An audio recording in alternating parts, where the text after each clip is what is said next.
এর আগে প্রত্যেকটা মেয়ে কত সহজ সরলভাবে কথাগুলো বলে, কি গো তুমি আমাকে একবার তোমার সংসারে নিয়ে চলো, তোমার বাবা মার সেবা করব।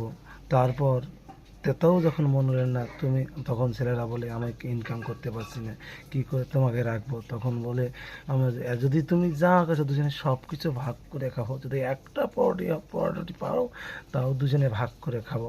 কত সহজ সরল কথা বাঁধিয়ে তারপরে একটু চরণে আশ্রয় দাও তোমার, সেটা কিন্তু আর সে বেশি দিন থাকে না।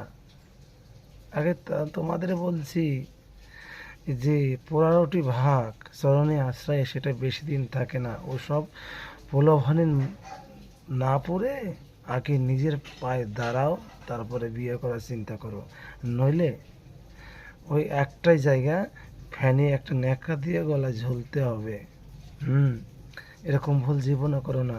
কেন এরকম কথায় পটে পড়ে যারা এরকম করেছে, হয়তো বিবাহ বিচ্ছেদ হতে আর বেশি টাইম লাগে নেই, আর হয়তো বিবাহ বিচ্ছেদ নাহলে স্বর্গে গেছে। কি সত্যি তো বন্ধুরা? যদি হয় তাহলে লাইক কমেন্ট করো।